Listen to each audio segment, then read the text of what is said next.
योगा करते हैं ना, तो जैसे जैसे टॉपिक होते हैं जिसमें आप जाते हैं, तो जैसे आपने बोला था ना कि आप जो सुन रहे हो और बोल रहे हो उससे ध्यान लगा के करिए, तो वैसे जब से करती हूँ ना तो बहुत होना आता है। मैंने ऐसा होता है कि इतने टाइम किया है ऐसा। वो फिर वही चीज़ है ना, मैंने तभी तो वो सिमरन करवाया क्यों था कथा में बीच में। वो जो सुने हैं वाला कॉन्सेप्ट समझाया था, वो इसीलिए समझाया था कि जो एक्चुअल विधि वैसे वर्ड यूज नहीं होता, क्योंकि there is no strict way to do नाम सिमरन। अपनी अपनी अंदर की जो वृत्ति है उसके अकॉर्डिंगली नाम सिमरन किसी को टिक जाता है और वो तर जाता है, आगे चला जाता है।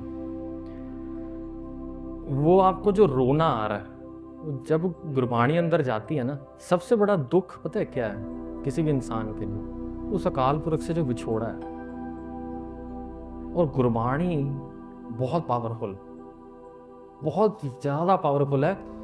और इस चीज़ के लिए कभी भी डाउट मत करना कि धन श्री गुरु ग्रंथ साहिब सच्चे पातशाह जी कलयुग के ही अवतार हैं। अवतार बोल के हम धन श्री गुरु ग्रंथ साहिब जी को छोटा कर रहे हैं। धन श्री गुरु ग्रंथ साहिब सच्चे पातशाह जी का जो पूरा नाम है ना, वो है आदि श्री गुरु ग्रंथ साहिब जी।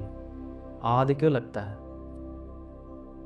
क्योंकि जब से ये सब कुछ शुरू हुआ है तब से गुरु ग्रंथ साहिब सच्चे पातशाह जी। और हम ये कहते हैं ना विचार करते करते कि गुरु नानक देव जी ने 10 जामे लिए, फिर अब वो गुरु ग्रंथ साहिब जी के रूप में हमारे साथ हैं। ये भी तो कहा जा सकता है ना कि धन श्री गुरु ग्रंथ साहिब सच्चे पातशाह जी ने गुरु नानक देव जी का जामा लिया, वर्ता, 10 जामे वर्ते, फिर अब वो अपनी रियल फॉर्म में है। तो अगर एक सच्ची नीयत के साथ गुरबाणी पढ़ोगे ना, बहुत बहुत ज्यादा हार्ट हिट करती है, बहुत ज्यादा।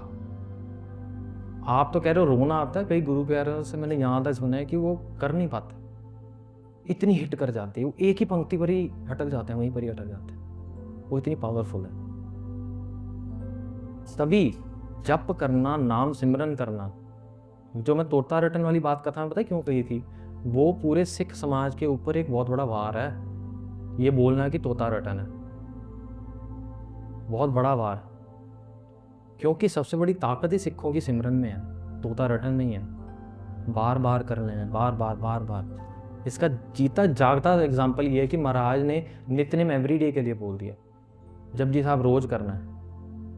अगर समझने तक की बात रह जाती, अगर समझना ही था धन श्री गुरु ग्रंथ साहिब जी को, तो साल लगा के जपजी साहब हो सकता है ना, साल लगा लिया, बड़े अच्छे से समझ गया, फिर क्यों पढ़ रहे हो, दोबारा क्यों पढ़ रहे हो?